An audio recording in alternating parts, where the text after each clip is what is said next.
Gastric secretions के बाद अब हम लोग देखेंगे पैनक्रियाटिक सिक्रेशंस। पैनक्रियाज की मैंने एनाटॉमी बढ़ाई थी और पैनक्रियाज की यहाँ पे फिजियोलॉजी है, बट पैनक्रियाज की जो फिजियोलॉजी है, क्योंकि जब बोल ऑफ दिस पैनक्रियाज की फिजियोलॉजी की बात करें तो शुरू की क्लास में मैंने बताया था कि पैनक्रियाज दोनों काम करता है ना। पैनक्रियाज क्या करता है? दोनों काम करता है, एक्सोक्राइन पार्ट भी है और इंडोक्राइन पार्ट भी है। दोनों तरह से उसके अंदर में देखने को मिलता है कि वो दो पॉसिबिलिटीज रखता है कि इंडोक्राइन भी काम कर ले और एक्सोक्राइन भी काम कर ले, ठीक है। तो उसके वजह से हम लोग ये देखते हैं कि अभी जो हम लोग बात करेंगे सिर्फ एक्सोक्राइन पार्ट ऑफ पैनक्रियाज, यानी इंडोक्राइन जो हार्मोनल वाला पार्ट्स होगा वो जब हम लोग पढ़ेंगे हार्मोन, मतलब इंडोक्राइन सिस्टम पूरी जो आपकी एक सिस्टम बची हुई है, तो उसमें हम लोग देखेंगे क्या चीज, क्या कहते हैं, इंडोक्राइन पार्ट ऑफ पैनक्रियाज को, वहां पर हम लोग हार्मोन के बारे में डिटेल जानेंगे, ठीक है। तो अभी सिर्फ हम लोग पढ़ने ये जा रहे हैं पैनक्रियाज के फिजियोलॉजी में वो पार्ट जो पैनक्रियाज है जो कहाँ रोल प्ले करता है डाइजेशंस में, है ना। यानी कि एक्सोक्राइन पार्ट जो है, यानी जो डाइजेशंस में रोल प्ले करता है, कहाँ कर रहा है, डाइजेशंस में रोल प्ले कर रहा है, उसकी हम लोग बात करेंगे, ठीक है। अब डाइजेशंस में अगर हम लोग बात करें तो डाइजेशंस के अंदर में ये चीज़ देखते हैं कि सबसे पहले अगर हम लोग पैनक्रियाज के प्रॉपर स्ट्रक्चर्स के अंदर में जाए तो इनसाइड ऑफ पैनक्रियाज हम लोग जब जाते हैं तो देखते हैं कुछ पैनक्रियाज के अंदर में डक्टस सिस्टम। ऐसे ऊपर से अगर तुम पैनक्रियाज देखो तो तुमको दिखने में भी ऐसा लग रहा है ना, दिखने में भी तुमको ऐसा लग रहा होगा ये जो पैनक्रियाज है वो एक सिंगल स्ट्रेट मतलब सरफेस है, वो ऐसा लग रहा है कि जगह जगह पर कुछ इस तरह का एक छोटा छोटा बॉल टाइप का लग रहा होगा, है ना। ये दिख रहा है ना, बॉल टाइप का लग रहा है। तो ऐसे थोड़े से सेगमेंटेड मतलब प्रॉपर ये सेगमेंट नहीं है लेकिन इस तरह से बॉल, क्योंकि ये पैनक्रियाटिक ऐसा नहीं का फॉर्मेशन। तो इनसाइड ऑफ पैनक्रियाज तुम अगर जाते हो अंदर में तो तुमको इस तरह का स्ट्रक्चर देखने को मिलेगा। एक्सोक्राइन पार्ट जो पैनक्रियाज का है और मेजर पार्ट जो है वो एक्सोक्राइन पार्ट ही है ना, क्योंकि इंडोक्राइन छोटा सा पार्ट है, कम है, कुछ क्लस्टर आइलेट्स ऑफ लैंगरसंस है। तो पूरे पैनक्रियाज के अंदर में अगर हम लोग बात करेंगे तो ये देखते हैं पैनक्रियाज के अंदर में, ये मान लो सपोज पैनक्रियाज है ना, ये मान लो क्या है, पैनक्रियाज। अब इस पैनक्रियाज के अंदर में हम लोग देखते हैं जो डक्टस सिस्टम है पैनक्रियाज का वो ये है ना, कि एक तो ऐसा लगेगा कि पैनक्रियाटिक ऐसा नहीं है ये, और ये आकर के अपने किसी न किसी डक्ट में, ये जो मेन पैनक्रियाटिक डक्ट है या एक्सेसरी पैनक्रियाटिक डक्ट जो भी कह लो, उसमें ये क्या होता है, आकर के ओपन होता है। अब एक की अगर हम लोग बात करें, एक को अगर हम लोग निकाले तो ऐसे हम लोग देखते हैं, मान लो एक पैनक्रियाटिक, ये एक जो यूनिट है इसका रहता है पैनक्रियाटिक एसिनाई, है ना। और इस पैनक्रियाटिक एसिनाई के अंदर में अगर हम लोग बात करें तो एपिथेलियल सेल की अपनी लाइनिंग्स होती है, और वही जो एपिथेलियल लाइनिंग सेल्स है वो क्या करता है, एंजाइम्स को, है ना, अलग अलग एंजाइम जो अभी हम लोग देखेंगे वो अलग अलग एंजाइम्स को रिलीज कराने का काम करेगा। क्या करेगा? अलग अलग एंजाइम्स को रिलीज कराएगा, और एंजाइम्स रिलीज होकर के इधर की तरफ जाएगा, पैनक्रियाटिक छोटे से डक्ट्स में जाएगा, डक्ट से होकर के मेन एक्सेसरी डक्ट में आएगा, और फाइनल आते आते जो पैनक्रियाटिक डक्ट जो ड्यूडेनम में जाके खुलता है वहां जाएगा। अब हम लोग ये तो समझ गए कि फाइनली जो रूट्स है, जो ओरिजिन है वो पैनक्रियाटिक एसिनाई है, एसिनर सेल्स इसके अंदर वो जो ऑलरेडी यहाँ बना हुआ एसिनर सेल्स होते हैं उसके अंदर में, यानी एपिथेलियल सेल्स देखने को मिलता है डक्ट के अंदर में, एपिथेलियल सेल जो सिक्रेशन कराता है। अब पैनक्रियाटिक सिक्रेशन की अगर हम लोग बात करें तो पैनक्रियाटिक सिक्रेशन जो है बेसिकली पैनक्रियाज के अंदर में हम लोग देखते हैं secreted by the pancreatic acini. ये अभी समझ में, कब कोई भी पूछे कि पैनक्रियाज का जो सिक्रेशन है वो कहाँ से निकलता है तो पैनक्रियाटिक एसिनाई, है ना। एसिनाई क्या, वो जो तरह का जो बॉल लाइक स्ट्रक्चर्स तुम्हें दिख रहा है this is a pancreatic acini, है ना, वहां से सारा एंजाइम्स रिलीज होता है, पहला चीज। उसके बाद large volume of the sodium bicarbonates are secreted, क्योंकि हम देखेंगे आगे अभी चल के कि पूरा का जो पैनक्रियाटिक एंजाइम्स है वो कंप्लीट जो नेचर है वो अल्कलाइन है। कैसा नेचर का? अल्कलाइन नेचर्स का होता है। By small ducts and large ducts leading to the for the acini, यानी छोटे छोटे डक्ट्स है उससे निकलता, फिर उससे निकलता। अगर बात करें एक ऐसे एसिनाई होता, फिर एक ऐसे मान लो एसिनाई है, फिर एक ऐसे एसिनाई है, ये छोटे छोटे डक्ट्स है इसके अंदर में, फिर ये मेजर डक्ट बनेगा, फिर उधर से भी मान लो एक छोटा छोटा एसिनाई अगर आ रहा है ऐसे, है ना, छोटे छोटे एसिनाई इधर भी है, तो इसका अगर मेन डक्ट आया, फिर ये मेन डक्ट मिला, फिर जाके पैनक्रियाटिक मेन डक्ट मिला, तो एसिनाई के लेवल से छोटे छोटे डक्ट स्टार्ट होता है, फिर एक बंच में एक है, दूसरा एक बंच में है, फिर उसके आकर के मिलेगा, फिर ये कॉमन मिलेगा, फिर ये मिलेगा। तो एक तरह से पूरा पाथवे बना हुआ एसिनाई से लेकर के मेन पैनक्रियाटिक डक्ट की बात कर ले, एसेसरी डक्ट की बात कर ले, वहां तक। अब एंजाइम्स की बात हम लोग करें तो क्या है भाई, तो एंजाइम प्लस बाइकार्ब, क्योंकि हमें बताया कि जो पैनक्रियाटिक जूस है, पैनक्रियाटिक डाइजेस्टिव एंजाइम है, उसके अंदर अच्छा खासा, जैसे हमने गैस्ट्रिक में क्या पढ़ते थे कि वो हाईली एसिडिक होता था, और यहाँ पर बाइकार्ब जो होगा वो अच्छा खासा देखने को मिलेगा। लॉन्ग पैनक्रियाटिक डक्ट, यानी कि एंजाइम और बाइकार्ब सब मिलके कहाँ आएगा, लॉन्ग पैनक्रियाटिक डक्ट्स में आएगा, और लॉन्ग पैनक्रियाटिक क्या ड्यूडेनम में जाके खुलता है through the papilla of waiter या स्फिंक्टर ऑफ ओरडे, है ना, वहां पर जाकर ये खुलेगा और फाइनली क्या होगा, ड्यूडेनम में ये चला जाएगा। ठीक, लगभग अगर हम लोग बात करते हैं तो 1 litre of pancreatic juice in each day, एक दिन में तकरीबन कितना, 1 लीटर पैनक्रियाटिक जूस जो है वो आपको रिलीज हो जाता है 24 आवर्स के अराउंड में। अब इसके अंदर है क्या, कॉम्पोजिशंस की बात करें तो वाटर, क्योंकि वाटर तो हाई कंसंट्रेशंस में देखने को मिलेगा। सॉल्यूट्स में बात करें, इनऑर्गेनिक में सोडियम्स है, बाइकार्ब है, क्लोरीन है मेनली, है ना, और भी छोटे छोटे चीजें, लेकिन ये दिस 3 इलेक्ट्रोलाइट्स आर मेजर्स, है ना। उसके बाद एंजाइम्स में हम लोग देखते हैं तो 3 तरह के एंजाइम, देखो कैटेगराइज शुरू में भी एंजाइम को किया गया है।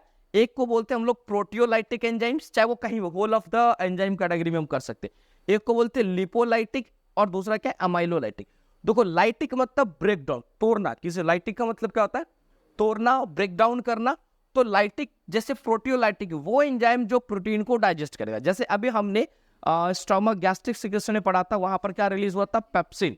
तो pepsin is a proteolytic enzymes. Same as अगर पैनक्रियाज में आते तो यहाँ पर देखने को मिलेगा trypsin, chymotrypsin, carboxypeptidase, these all are proteolytic enzymes, यानी ये वो एंजाइम जो प्रोटीन को क्या करेगा, डाइजेस्ट करने का काम करेगा। प्रोटीन को डाइजेस्ट करने के जो भी एंजाइम्स है वो पूरे उस ग्रुप को एक साथ हम लोग अगर बोलते तो क्या बोलते, प्रोटियोलाइटिक एंजाइम, और इंडिविजुअल नेम अपना अलग अलग जगह पर देखने को मिलता।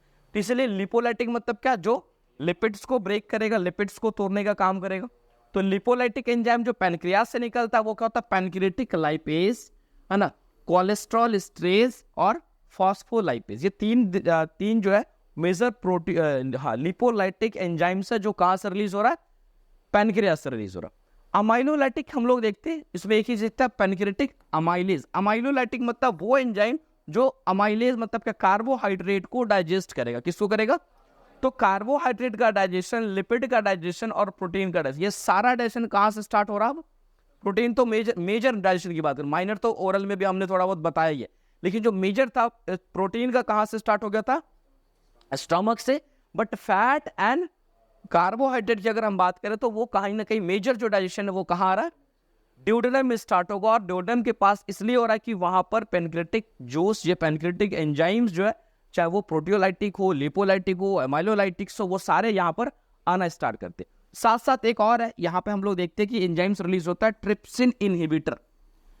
ट्रिप्सिन जो है ना, अभी जब हम बात मैकेनिज्म एंड रेगुलेशन जब पढ़ेंगे तो कुछ एक और एंजाइम खुद पैनक्रियाज खुद ही एक रिलीज कराती है ट्रिप्सिन इनहिबिटर, ट्रिप्सिन को रोकने के लिए। वो इसका मैं डिटेल फंक्शन आगे में बताऊंगा। तो सिर्फ अभी तुम्हें यहाँ पर समझना है कि पैनक्रियाज जो एंजाइम रिलीज करती है, the nature of 3 enzymes, proteolytic, lipolytic, अमाइलोलाइटिक। Proteolytic में ट्रिप्सिन, काइमोट्रिप्सिन, और तीसरा क्या होगा, कार्बोक्सीपेप्टाइडेज। लिपोलाइटिक में क्या होगा, क्या कहते हैं, पैनक्रियाटिक लाइपेज, कोलेस्ट्रॉल स्ट्रेज और फॉस्फोलाइपेज। लास्ट में क्या होगा, पैनक्रियाटिक अमाइलेज। ठीक है, और थोड़ा सा वो उसके अंदर जो, क्योंकि वो स्टिकीपन आता तो म्यूकस के वजह से, क्योंकि म्यूकस सेल्स वगैरह होता तो म्यूकस से रिलीज करता है। अब यहाँ पर डाइजेस्टिव एंजाइम की बात यहाँ पर कर रहे हैं कि when first synthesise in a pancreatic cell, कह रहा है जो डाइजेस्टिव एंजाइम है पहला कहाँ, जब वो सिंथेसाइज हो रहा, फॉर्मेशन हो रहा, तो वो कहाँ हो रहा है, पैनक्रियाटिक सेल्स के अंदर में हो रहा, सिंथेसाइज हो रहा है। तो the proteolytic digestive enzymes are in their basically हम लोग एंजाइमेटिकली इनएक्टिव फॉर्म। कहता है कि जो भी प्रोटियोलाइटिक एंजाइम आ रहा है कहाँ पे, पैनक्रियाज के पास भी, वो एक्चुअल में कैसा होता है, जो बेसिकली एंजाइमेटिकली वो क्या होता है, एक्टिव, यानी कि इनएक्टिव एंजाइम के फॉर्म में रिलीज होता है। जो भी प्रोटियोलाइटिक एंजाइम्स कहाँ से रिलीज हो रहा है, और उसका जो फॉर्म होगा वो या ट्रिप्सिनोजन, अभी वैसे ट्रिप्सिनोजन का इनएक्टिव फॉर्म है। ये क्या है, इनएक्टिव फॉर्म। ये कोई काम ही नहीं करेगा। काम क्या नहीं करेगा, काम है क्या करना, प्रोटीन को डाइजेस्ट करना, प्रोटीन को तोड़ना। तो जब ये ट्रिप्सिनोजन के फॉर्म होगा तो ये एक्टिवेट नहीं होगा, ये डाइजेशन नहीं करेगा। वैसे ही काइमोट्रिप्सिनोजन होगा तो ये भी क्या करेगा, नहीं करेगा। उसके बाद हम लोग के प्रो कार्बोक्स पेप्टाइडेज की बात कर ले, कार्बोक्सी पेप्टाइडेज। तो ये ऐसा फॉर्म है जहां पर वो एंजाइम अपने काम को नहीं करेगा, इसको एक्टिवेट होना पड़ेगा, यानी एक्टिव कन्वर्जन होना पड़ेगा। इसके कन्वर्जन की अगर हम लोग बात करें, जिसके लिए हमारे क्या कहते हैं इंटेस्टाइनल सेल से ही कुछ रिलीज होता है, बताओ। Trypsinogen is activated by the enzyme enterokinase. Enterokinase is a enzyme which is release from the कहां से, इंटेस्टाइनल म्यूकुला। इंटेरो वर्ड का मतलब भी तुम्हें पता, कई बार इंटेरो का मतलब क्या होता है, इंटेरो का मतलब अनेज है, तो एंजाइम मतलब एक ऐसा एंजाइम जो एक कहां से रिलीज हो रहा है, इंटेस्टाइन से रिलीज हो रहा है। और इसका काम ये पूरा का पूरा क्या है, किसको करना, तो ट्रिप्सिनोजेन को एक्टिवेट करना। And can also be activated by trypsin, है ना। साथ साथ एक तो समझ में ऐसे समझो कि सपोज यहां पर हम बात करें कि ये रिलीज फॉर्म जब हुआ पैनक्रियाज से, जब रिलीज हुआ तो किस फॉर्म होगा, ट्रिप्सिनोजेन के फॉर्म में। किसके फॉर्म में, ट्रिप्सिनोजेन के फॉर्म में रिलीज हुआ। और ये जब एक्टिवेट होगा तो क्या बनेगा, ट्रिप्सिन बनेगा। क्या बनेगा, ट्रिप्सिन बनेगा। लेकिन इसको एक्टिवेट करने के लिए साइड से क्या आएगा, इंटेरोकाइनेज आएगा, ठीक है। ये इंटेरोकाइनेज इसको क्या करेगा, एक्टिवेट करेगा। साथ साथ क्या हुआ कि मान लो स्टार्ट पहली बार, अभी एकदम कोई स्टार्टअप नहीं हुआ, तो फर्स्ट टाइम इंटेरोकाइनेज आकर के इसको स्टार्ट कर देगा, ठीक है। देन जैसे ट्रिप्सिन बनेगा, ट्रिप्सिन खुद भी आकर के इसको फिर स्टिमुलेट करेगा, और फिर ट्रिप्सिन भी इसको स्टिमुलेट करके कन्वर्जन में रोल प्ले करेगा। यानी कि ट्रिप्सिन खुद भी कहाँ काम करने लगेगा, कन्वर्जन पे काम करने लगेगा, है ना। इटसेल्फ इंटेरोकाइनेज तो किया ही और वो करता भी रहता है, लेकिन इंटेरोकाइनेज के अलावा ट्रिप्सिन खुद भी किसको क्या करता है, और ट्रिप्सिनोजेन को कन्वर्ट करके फिर से अपने ट्रिप्सिन में वो लाना का रोल प्ले करेगा। यानी कि कोई तुमसे पूछे कि ट्रिप्सिनोजेन का जो कन्वर्जन है ट्रिप्सिन के अंदर में कौन कराता है, तो इंटेरोकाइनेज कराता है, and trypsin it's also itself, है ना। ये खुद भी अपने आप से करा लेता है, और साथ साथ इंटेरोकाइनेज तो इनिशिएट करता ही है, इस चीज का शुरुआत करता ही है, ठीक है। ट्रिप्सिन अदर एंजाइम्स को एक्टिवेट करता है, खुद को ट्रिप्सिन, हाँ वो सबको करे, खुद को भी स्टिमुलेट करता है, सेल्फ स्टिमुलेशन भी, आगे तो हम बता ही रहे, वो सेल्फ स्टिमुलेशन भी है, ट्रिप्सिन ऑटो स्टिमुलेशन में भी जाता है, ठीक है। उसके अलावा it is also stimulate the काइमोट्रिप्सिनोजेन and किसको करता है, pro carboxy peptides. Pro carboxy inactivated form है ना, तो हाँ, तो ये प्रो हो जाएगा, तो जब एक्टिवेट हो जाता है तो वो क्या बन जाता है, कार्बोक्सी पेप्टाइड्स। और यहाँ पर जो काइमोट्रिप्सिनोजेन होगा तो ये काइमोट्रिप्सिन्स का फॉर्मेशन बन जाएगा, ठीक है। अब ये मतलब कि ट्रिप्सिन खुद भी एक्टिवेट कर रहा है इटसेल्फ, और रेस्ट उसके बाद दो और जो पैनक्रियाज में प्रोटियोलाइटिक एंजाइम्स है उसको भी ये एक्टिवेट करने का काम करता है। एक चीज हो गया, हाँ ट्रिप्सिन करता है, ठीक है। इंटेरोकाइनेज नहीं, इंटेरोकाइनेज एक्टिवेट करता है ट्रिप्सिन को, है ना। इंटेरोकाइनेज जो है कि हाँ ट्रिप्सिन को फॉर्म, ट्रिप्सिन हुआ तो एक्टिवेटिव फॉर्म हुआ, not activated is also activated form ही हुआ। क्योंकि जब तक कोई भी एंजाइम एक्टिवेट फॉर्म में नहीं, वो डाइजेशन के काम को नहीं करे। ये उसको डाइजेशन कराने का मतलब है उसको क्या करना पड़ेगा, अपने एक्टिव फॉर्म, यानी एक्टिव होगा तब तो काम करेगा ना, एक्टिवेट फॉर्म में आने लगेगा। अब इसी वजह से हम लोग देखते हैं कि सिक्रेशन ऑफ ट्रिप्सिन का जो सिक्रेशन है, inhibitors prevent the trypsin to digest the pancreatic itself. अब उसके बाद जब देखते हैं कि जब ये अगर ये कोऑर्डिनेशन बेसिस पे होता है कि अगर इनिशिएट हुआ तो ट्रिप्सिन इटसेल्फ तो ऑटो एक्टिवेट करता है, लेकिन अब जैसे एक्टिवेट हुआ तो एक लिमिटेड होगा ना कि भाई की जो डाइजेशन है, जैसे हम लोग कल हम खुद भी देख रहे थे कि अगर इनिशिएट हुआ कोई चीज का तो उसका क्या होना है, इनिबिशन। तो कोई चीज अगर एक्सेसिव भी हो जाता तो वो खुद भी इनिबिटर का काम करता है इटसेल्फ। जैसे ग्रोथ हार्मोन जैसा भी पढ़ोगे कि बहुत तेजी से अगर ग्रोथ हार्मोन बॉडी में आ रहा तो ग्रोथ हार्मोन खुद भी जाके ब्रेन पे रोकने लगता है, इनिबिटरी एक्शन फ्लो करता है। तो सेम है यहाँ पे हम बात करें secretion of a trypsin inhibitor, ये तो हम लोग अभी बाद में बात करेंगे। यहाँ पे ट्रिप्सिन इनिबिटर जो अभी मैं बताया कि ट्रिप्सिन को रोकने वाला क्या था, एक एंजाइम है जो ऑलरेडी पैनक्रियाज के साथ साथ क्या होता है, रिलीज होता है। तो trypsin inhibitor prevent the trypsin to digest the pancreatic itself. इसका मतलब क्या हुआ कि एक चीज सोचो, अगर हम मानते हैं कि पैनक्रियाज में, ये पैनक्रियाज सपोज ये मान लो पैनक्रियाज, तो पैनक्रियाज के अंदर में क्या निकला, ट्रिप्सिनोजेन। पैनक्रियाज के अंदर में ट्रिप्सिनोजेन निकला, जेन मतलब ट्रिप्सिनोजेन, ठीक है। और ये निकल के हमको पता है कि डक्टर सिस्टम में आएगा। अब एक है ट्रिप्सिन इनहिबिटर, ट्रिप्सिन इनहिबिटर कह रहा इसका काम ये है, क्योंकि ट्रिप्सिन अगर एक कंडीशन मानोगे, अगर ट्रिप्सिन किसी कारणवश ट्रिप्सिनोजेन ट्रिप्सिन में अगर कन्वर्ट हो गया पैनक्रियाज के अंदर ही, तो वो पैनक्रियाज को ही डाइजेस्ट कर देगा, पैनक्रियाज को ऑटो डाइजेस्ट कर देगा और पैनक्रियाज हाइड्रोलाइज्ड हो जाएगा, पैनक्रियाज खत्म हो जाएगा। और फेल अगर बहुत एक्सेसिव होने लगे तो, और इनिशियल फेज में होगा तो एक्यूट पैनक्रियाटाइटिस करा देता है, और ऐसा कंडीशन होता है कि पर्सन डेथ भी कर सकता है, मर सकता है। Acute pancreatitis major.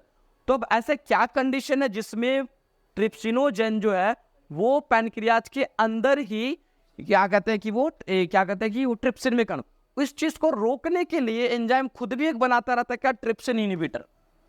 बात समझ में आ रही, इस चीज को कि एक पैनक्रियाज के अंदर ये एक्टिवेट नहीं हो, उसको रोकने के लिए खुद भी पैनक्रियाज क्या बनाता साइड से, ट्रिप्सिन इनहिबिटर, कि ये कन्वर्जन जो है वो किसी भी हद तक इंट्रोकाइनेज आ भी जाए, मान लो अब समझाने के लिए, तो यहां पर हम होने नहीं देंगे, क्योंकि यहां पर जैसे होगा तो पूरा पैनक्रियाज डाइजेस्ट हो जाएगा एक टाइम पे, तो एक्यूट पैनक्रियाटाइटिस करा देता है। और एक्यूट पैनक्रियाटाइटिस का केस ऐसा है कि वो बहुत ही लीथल केस देखने को मिलता है। लेकिन बहुत सारे टाइम पे है कि जब हम लोग बात करते हैं कि या कभी जैसे कि किसी को जीबी स्टोन हो गया, जैसे तुम्हें मैं बताया था कि अगर मान लो सीबीडी में स्टोन है और स्टोन नीचे की तरफ आ गया, या फिर सपोज अगर समझने के लिए हम लोग बात कर यहां पर समझाते कि सपोज अगर ये बात कर लो है ना, ये मान लो डियोड्रम में आने वाला स्ट्रक्चर से है ना, डियोड्रम में लाने वाला पूरा ट्यूब है मान लो। अब इस एम्पल ऑफ वाटर या स्फिंक्टर ऑफ वोडाई कोई भी स्ट्रक्चर है, इस जंक्शनल पॉइंट पे या तो कोई मास ट्यूमर ग्रोथ कर जाए, या फिर कोई सीबीडी स्टोन आकर के यहाँ पर लॉन्च कर जाए, तो ये क्या हो जाएगा, ब्लॉक। अब इधर से ब्लॉक हो जाएगा तो ये फ्लो होगा, ये सारा का सारा। तो लंबे समय तक अगर ये ब्लॉक रहता है, देखा ये गया कि अगर ये ब्लॉक हो गया और इस ब्लॉकेज की वजह से जो एंजाइम्स है वो प्रॉपर, ये ब्लॉकेज मतलब क्या 100%, पार्शियल ब्लॉकेज भी हो सकता है ना, कि सही से फ्लो नहीं हो रहा, इधर कंजेशन फील होगा है ना, कोई नाला है पानी जा रहा है, पूरा खुला हुआ तो अच्छे से पानी जाएगा, लेकिन अब आधा खोल दो तो पानी जाएगा, लेकिन वो पीछे क्या जमने लगेगा, पानी कंजेशन होने लगेगा। तो बैक में अगर कंजेशन लंबे समय तक होने लगता है, यानी कह सकते हो कि ऑब्स्ट्रक्शन होने लगा, तो इस ऑब्स्ट्रक्शन की वजह से भी देखा जाता है कि ट्रिप्सिनोजेन खुद एक्टिवेट हो जाता है पैनक्रियाज के अंदर में। तो अगर लॉन्ग टाइम किसी को सीबीडी में स्टोन है, यानी कि सीबीडी से नीचे आकर के वो लॉज कर सकता है, ट्यूमर है किसी भी तरह कोई इस रीजन पे हेपेटोपेनक्रियाटिक डक्ट के पास, तो may its chance develop suddenly develop क्या हो सकता है, एक्यूट पैनक्रियाटाइटिस। और एक्यूट पैनक्रियाटाइटिस एक ऐसा कंडीशन है जहां पर हम लोग देखते क्या बहुत ज्यादा कौन लगता है, पैनक्रियाज इटसेल्फ ऑटो सेल को डाइजेस्ट करने लगता है, और उसके कंडीशन में देखने को मिलता है कि वो कहानी खत्म है ना। तो सीधा सा हम लोग देखते हैं it is some kinds of blockage, किसी भी तरह का अगर क्या मिल गया, कोई ब्लॉकेज मिल गया, and trypsin inhibitor fail to inactivate, या ट्रिप्सिन अपने काम को अंजाम देने में फेल हो गया है ना, the enzyme and the secretions becomes activated, जो सिक्रेटेड एंजाइम है वो क्या हो जाएगा, एक्टिवेट हो जाएगा and digest the pancreas, pancreas को क्या करेगा, and is cause acute pancreatitis, it can be lethal. और आदमी ऐसे कंडीशन, इसलिए हम लोग देखते हैं कि एक चीज हो, या फिर किसी को पैनक्रियाटाइटिस होता है तो हम लोग देखते हैं पैनक्रियाटिक एमाइलेज बढ़ा हुआ है, पैनक्रियाटिक एमाइलेज, ये सब चीज जो चेक कराते हैं तो क्या मिलता है, पैनक्रियाटिक लाइपेज इनहिबिटर। तो ड्यूरिंग अगर लॉन्ग टाइम ऑफ इन्फ्लामेशन होता है ना, तो खुद आउटर सेल डैमेज होने लगता है, जिसकी वजह से वो ब्लड के अंदर में ज्यादा आने लगता है। और इसी वजह से हम लोग देखते हैं कि एक्यूट पैनक्रियाटाइटिस में स्पेशली जो लेवल होता है, जब लैब की रिपोर्ट तुम लगाओगे तो या लैब की रिपोर्ट तुम्हारे पास आएगा तो पैनक्रियाटिक अमाइलेज का लेवल बढ़ा होगा, पैनक्रियाटिक क्या कहते हैं कि लाइपेज का लेवल बढ़ा होगा। तो ये लेवल जो बढ़ा हुआ क्यों है, क्योंकि पैनक्रियाज, अब जो कोई भी एंजाइम बन कहाँ रहा है, सेल के अंदर बन रहा है। अब ये सेल को तुम डाइजेस्ट करो, जायज मतलब मेम्ब्रेन को तोड़ रहे हो, अब जो बना हुआ सेल सब निकलना स्टार्ट, जो स्टोर भी था वो भी क्या होगा, निकलेगा, सब निकल के कहाँ जाएगा, ब्लड में आएगा, यहाँ पे टूटे फटे आसपास ब्लड होगा, तो ब्लड के अंदर में क्या मिलेगा, रेज मिलेगा, क्या मिलेगा, क्या मिलेगा, पैनक्रियाटिक अमाइलेज रेज मिलेगा, क्या मिलेगा, पैनक्रियाटिक लाइपेज रेज का कंडीशन है 4 टाइम एंड 3 टाइम, इफ 4 या 3 टाइम एग्जैक्ट नहीं पता है, अभी याद आ रहा है उतना तो गारंटेड हो जाता है कि एक्यूट पैनक्रियाटाइटिस। बाकी और भी कॉम्प्लिकेशंस है, अनकंट्रोल्ड वेरिएबल्स पेन होता है, इस सम टाइम में भी रिजिडिटी में भी हो सकता, नहीं भी हो सकता, फीवर एंड चिल, ये सारा देखने को मिलता है।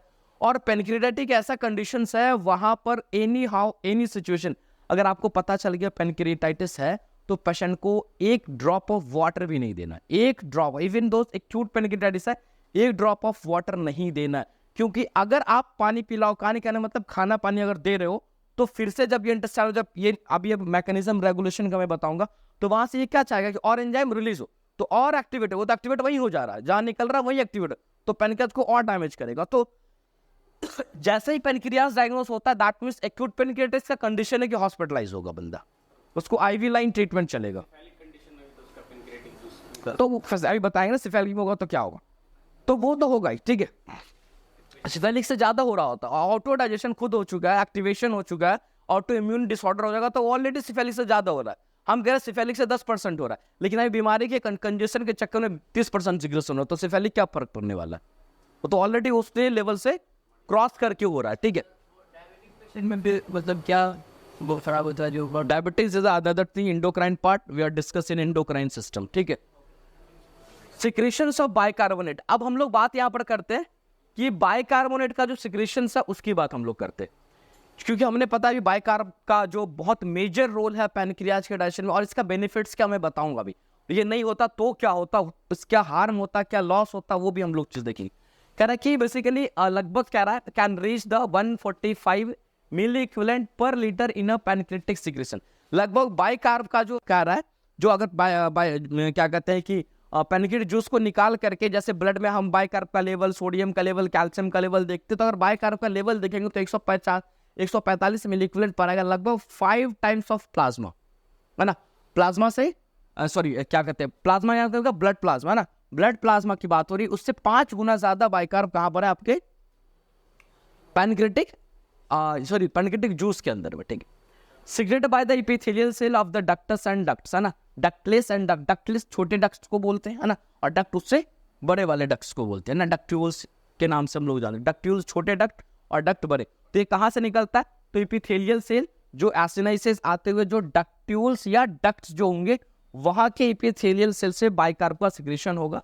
High concentration required to neutralise the acid secretion. अब देखो ये क्यों होता, क्या है कि जब हम लोग बात करते हैं कि जब स्टोमक से फूड आता है, स्टोमक से जब चाइम आया, ध्यान से देखना कि जैसे ही मैं बात करूं ये स्टोमक है, और स्टोमक से चाइम आके कहाँ जाएगा भाई, ड्यूडेनम में जाएगा, कहाँ जाएगा, ड्यूडेनम में जाएगा, और ड्यूडेनम में जब ये जाएगा तो ये मान लो ये चाइम फॉर्म है, ड्यूडेनम में आ गया, और इससे होकर के आया है, किससे भाई, तो स्टोमक से होकर के आया, तो स्टोमक में तो एसियल हाईली कंसंट्रेटेड, तो इसके साथ चाइम मिला हुआ है, तो चाइम खुद भी अभी क्या एसिड से भरा हुआ है, और जैसे इस म्यूकोजा में ये अंदर आएगा तो ये म्यूकोजा को तो पता कि डैमेज करेगा, तो उससे पहले जैसे अभी बताया सिफेलिक फेज में कुछ सिक्रेशन हुआ, तो वो आकर के पहले ही कुछ गैस्ट्रिक फेज में सिक्रेशन होगा, पहले से उतना अमाउंट ऑफ सिक्रेशन आके ड्यूडेनम में पहले से पैनक्रियाज से, मान लो इधर क्या है पैनक्रियाज, पैनक्रियाज से आकर के ड्यूडेनम में आ गया, ताकि पहले से अल्कलाइन सिक्रेशन यहाँ पे बैठा हुआ कि अगर एसिड वाला आएगा तो हम क्या करेंगे, न्यूट्रलाइज करा देंगे। अगर यहाँ पर अल्कलाइन सिक्रेशन नहीं रहता पैनक्रियाज का और एचसीएल कंटेन आता, तो ये म्यूकोजा को बार बार डैमेज करता है, that means causes the duodenal ulcer. तो अगर किसी को पैनक्रियाज की बहुत सारी बीमारी होना स्टार्ट होगा तो ड्यूडेनल अल्सर यानी पैनक्रियाज अगर एंजाइम प्रॉपर नहीं सिक्रेट करेगा, बाइकार्ब सिक्रेट नहीं करेगा, तो वैसे कंसर्न में ड्यूडेनल अल्सर होना लाजमी हो जाएगा। तो नेचर ने हर चीज को दिया कि पैनक्रियाटिक जूस जब यहाँ पहले आकर के समझो एक तरह से वेट कर रहा है कि जैसे ही चाइम आएगा, चाइम तो एसिड में मिला हुआ आएगा, उसको हम क्या करेंगे, न्यूट्रलाइज कर देंगे, ताकि उसकी एसिड इफेक्ट को इसके म्यूकोजा पे नहीं पड़े, और इसका म्यूकोजा जो होगा वो कंप्लीट क्या रहेगा, सेफ रहेगा, ठीक है। चलो अब ये चीज हो गई तुम्हें, अब मैकेनिज्म ऑफ सिक्रेशन की बात है ना, द एसिड एंड एचसीएल्स वही सब लिखा हुआ by stomach into the duodenum. अब यहाँ पर basic steps for the secretion, बहुत बड़ी कोई स्टेप नहीं, वो सेम चीज है ना। अभी मैं बोला जैसे यहाँ पर एक सेल है तो पैनक्रियाटिक है, और डक्ट सेल, डक्ट्यूल एंड डक्ट्स के अंदर भी जो सेल था वही सेल होगा। अब यहाँ पर क्या है, वही सेम चीज है, इंटरस्टिशियल फ्लूइड है, ये क्या है, ल्यूमेन है जो उस डालेगा जहां पर, यहाँ पर क्या होना है, डक्ट्स है, तो इधर क्या है, सोडियम बाइकार्ब चैनल्स है, यहाँ पर मान लो क्लोरीन बाइकार्ब चैनल है, यहाँ पे प्रोटोन सोडियम चैनल्स है, और यहाँ पर का सोडियम पोटेशियम पंप लगे हुए, ठीक, सबका अपना बड़ा काम है।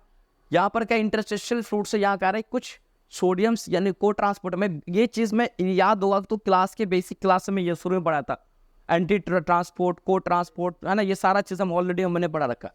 ये को ट्रांसपोर्टर है, मतलब एक तरफ ही दोनों को लेकर के जा रहा है ना।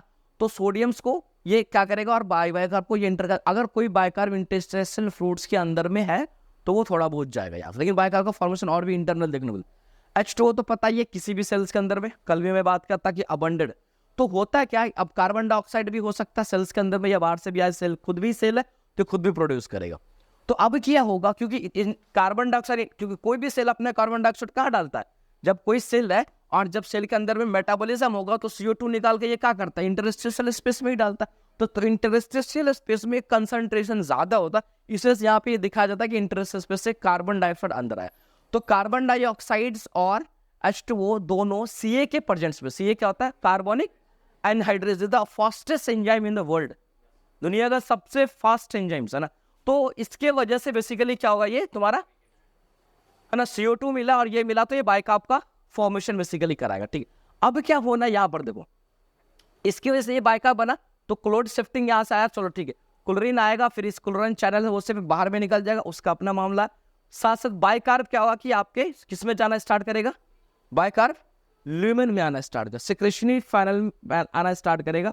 और यहाँ जो सोडियम पोटेशियम ATPase है, तो एक चीज यहाँ ध्यान देखो, एक तो यहाँ से सोडियम आया इंटर किया और यहाँ सोडियम पोटेशियम सोडियम निकला भी, और इसके सिक्रेशन में ऑल्सो सोडियम भी रहता, तो इस ल्यूमेन में यहाँ पे दिया, यहाँ से डायरेक्टली, अच्छा दो सेल के बीच जो गैप होता है, ये दो सेल के बीच का क्या है, गैप, इंटरसेलुलर जंक्शन जो हम लोग देखते हैं वो गैप, इस गैप से भी बहुत सारी चीजें क्या होता है यहाँ पर दिखाएगा, सोडियम का, वाटर का, ये इनहेल होकर के कहाँ आएगा, ल्यूमेन में आएगा। अब यहीं पर वो सोडियम मिल जाएगा बाइकार्ब से और सोडियम बाइकार्ब आसानी से क्या करेगा, बना लेगा। तो ये होल ऑफ दिस मैकेनिज्म है कि पैनक्रियाज कैसे बाइकार्ब को रिलीज। अब रेगुलेशन से, रेगुलेशन भी मैंने कल बहुत डिटेल बताया था, तो अब मैं वर्ड बोलूंगा, समझ में आ जानी चाहिए। तो रेगुलेशन ऑफ पैनक्रियाजिक पैनक्रेटिक सिक्रेशन, कि पैनक्रेटिक सिक्रेशंस में रेगुलेशंस कैसे होता, क्या होता, नहीं होता, उस चीज को हम लोग देखते हैं। ठीक है, तो अगर मैं बात करूं यहाँ पर रेगुलेशन में, तो सबसे पहला चीज भाई देयर आर बेसिक जो स्टिमुलेशन है, कैसे स्टिमुलेट होगा, मैं अभी बताया, ये सारा एंजाइम निकल रहा है, लेकिन भाई ये एंजाइम निकलने के लिए कोई तो उसको ऑर्डर कर रहा होगा ना। Stimulation that means order, silent को स्टिमुलेशन दैट मीन्स क्या, ऑर्डर प्रो मिल रहा है। तो भाई एसिटाइलकोलिन, एसिटाइलकोलिन क्या था, न्यूरो हार्मोन, कहाँ से रिलीज होता है, नर्व एंडिंग्स होगा भाई। तो कह रहा by the parasympathetic stimulate acini cell, जो एसिनाई सेल है उसको स्टिमुलेशन मिलेगा, वो रिलीज करना स्टार्ट करेगा। कॉलिसिस्टोकाइनिन, कल भी हम इसके बाद, कल तो एक एक सेल की बात किए थे, सीसी के जो है बका ड्यूडेनल एंड जेजुनम म्यूकोसा, वो आएगा और वो कहीं ना कहीं स्टिमुलेट द एसिनर सेल और वो रिलीज करा देगा। ठीक है, सिक्रेटिन, कल भी हम लोग बात किए थे इसके बारे में, है ना, ये कहाँ मिलता, तो ड्यूडेनल एंड जेजुनल म्यूकोसा में in case of highly acidic foods, और sometime in case of acidic food ज्यादा अगर ले रहे, जैसे कोई भी है ना, तुम बहुत जो डाइट हो सकता है, बहुत सारे डाइट है ना, अब तुम जैसे लेमन जूस ही पी रहे हो तो ऑलमोस्ट एसिडिक है, तो अगर तुम हाईली एसिडिक डाइट्स अगर यूज करो तो भी क्या करते हैं, एसिडिक फूड्स है। तो ये दोनों मिलके क्या करता कि स्टिमुलेट करता, किसको, stimulate the ducts of epithelial, और ये रिलीज सिक्रेटिन को कराएगा, और सिक्रेटिन जाके क्या करेगा, पैनक्रेटिक एसिनाई को करेगा और वो से रिलीज करा देगा, क्या चीज को, पैनक्रेटिक एंजाइम्स को। ठीक है, अब उसका फेज की बात करते हैं हम लोग है, तो फेज में देखो सिफेलिक फेज है, सिफेलिक फेज में ब्रेन से नर्वस सिस्टम होगा, तो बाय वेगल नर्व एसिटाइलकोलिन, वही चीज हमें देखना, लगभग कितना 20% ऑफ पैनक्रेटिक सिक्रेशन, लगभग कितना सिफेलिक फेज में निकल रहा है, 20% of small amount of the water and electrolytes, है ना। साथ साथ कह रहा है कि लगभग स्मॉल अमाउंट ऑफ सिक्रेशंस और वाटर एंड इलेक्ट्रोलाइट जो इसके साथ रिलीज होगा। गैस्ट्रिक फेज में आ जाओ, गैस्ट्रिक फेज यानी जब स्टमक में आएगा तो बहुत कम देखने को मिलता है, लगभग कितना 5 से 10% ऑफ पैनक्रेटिक। मेनली कब रिलीज होता है, जब ये इंटेस्टाइन में आता है, जो रेस्ट बच जाएगा सब जो इंटेस्टाइनल फेज में। तो इंटेस्टाइनल फेज जब वो आएगा तो लगभग मानो कि इधर 20 इधर 25% लगभग सिक्रेशन, यानी कि इसका मतलब जो सिक्रेशन है पहले से आ रहा है 25% आ रखता, ताकि वो एसिडिक चाइम को न्यूट्रलाइज उतना कर पाता है। ठीक है, अब यहाँ पर देखो इंटेस्टाइनल फेज में अगर हम लोग when a chyme enter the duodenum secretions become basically copious due to the secretion. ठीक है, कि कह रहा है इंटेस्टाइन्स का बेसिकली इंटेस्टाइनल फेज में क्या होता है, जब चाइम कहाँ पहुंच गया, ड्यूडेनम में पहुंच गया, सिक्रेशंस जो बिकम कॉपियस, यानी कॉपियस मतलब अधिक, ज्यादा, है ना, मोर एंड मोर कहने, ड्यू टू द क्या कहते हैं सिक्रेटिन, सिक्रेटिन वगैरह तभी रिलीज होगा, क्योंकि सिक्रेटिन कब आ रहा है, सिक्रेटिन कब रिलीज होता है, जब ड्यूडेनम में food introduce, acidic food introduce हो रहा तब, तो देन तीसरा जो सिक्रेटिन होगा, इसका मतलब अगर तुमसे कोई पूछे कभी भी कि ऐसा कौन सा फैक्टर्स यानी कौन से रेगुलेटरी मैकेनिज्म है जिसमें पैनक्रिएटिक सबसे ज्यादा सिक्रेट होता है, तो सिक्रेटिन है। Acetylcholine option, which one of the following factor is a more affect the secretions of the pancreatic juice. Option number दे मतलब एसिटाइल कोलिन, कोलेसिस्टोकाइनिन एंड तो सबसे ज्यादा क्यों पैनक्रियाज लास्ट में करा रहा है, सॉरी सिक्रेटिन लास्ट में करा, तो मोस्टली चांस है कि ये सबसे ज्यादा क्या करा रहा है, सिक्रेशंस को करा रहा है। ठीक है, तो ये तुम्हारा किधर गया, हाँ ये क्या होगा, इंटेस्टाइनल फेज की बात हो गई। ठीक है, and also needed for the neutralisation of acid chyme, साथ साथ क्या है, न्यूट्रलाइजेशन ऑफ एसिड चाइम की जरूरत पड़ जाती। सीसी के कल में बताया था कोलेसिस्टिन काइनिन, ये बेसिकली हम क्या कहते हैं, control the digestive enzyme by the pancreas, है ना, जो पैनक्रियाज के थ्रू डाइजेस्टिव है उसको कंट्रोल करना, ये खुद भी क्या कहते हैं एंजाइम। तो 33 अमाइनो एसिड पॉलीपेप्टाइड, मतलब इसका जो क्या कहते हैं चैन ऑफ अमाइनो एसिड है वो कितने का है, 33 amino acid polypeptide release by the I cell. मैं कल ही बात किया था इसका ड्यूडेनम की, sorry of a mucosa of the duodenum and the upper jejunum. I cell duodenum mucosa में कहा अपर सेल और यहाँ से रिलीज होता है, and the release is mainly due to the, ये जो रिलीज होता है सीसी के रिलीज होता है वो प्रोटीकेसेस एंड पेप्टोनेज, ये सब क्या है, early digestive molecules of protein, यानी शुरू में जो प्रोटीन अभी डाइजेस्ट हो रहा है कॉम्प्लेक्स से सिंपल, हम पहले दिन पर है ना, तो कॉम्प्लेक्स से सिंपल जो डाइजेशन फॉर्म हम लोग बात कर रहे हैं, तो उसी में जो एक अर्ली मॉलिक्यूल्स अभी जो टूटा होगा वही सब मॉलिक्यूल्स है, ये खुद इसको जाकर के क्या करता है, एस्टिमुलेट करता है। या फिर हम लोग कहते हैं long chain of fatty acid, fatty acid अभी टूटेगा तो वो उसके लॉन्ग चैन भी होंगे, वो भी जा करके ये आई सेल को स्टिमुलेट कर सकता है और क्या करके सीसीके को रिलीज करा सकता है। ठीक है, एक्ट्स ऑन द एसिनल, ये सीसीके क्या करता है, ये एक्ट करता है किस पे, एसिनाई पे, and stimulate the secretion of the 70 to 80%। ओ एक मिनट, सिक्रेटिन से भी ज्यादा एक्टिवेट है ना, it is act on the acinar cell and the stimulate the secret. अभी मैं बता रहा था ना कि सिक्रेटिन मेजर करेगा, लेकिन नहीं, क्योंकि ये लगभग क्या कर रहा है कि सीसीके जो है वो तकरीबन कितना, कोलेसिस्टिकाइनिन सबसे ज्यादा 70 to 80% अराउंड जो सिक्रेशंस है पैनक्रियाज का वो कौन करा रहा है, सीसीके। तो which one of the following factor का जो ऑप्शन अभी मैं दे रहा था वो सिक्रेटिन नहीं होकर के क्या हो जाएगा, CCK is a major factor for the secretions of pancreatic enzymes. ठीक है, तो ये तुम्हारा पूरा का पूरा कहानी हो गया खत्म।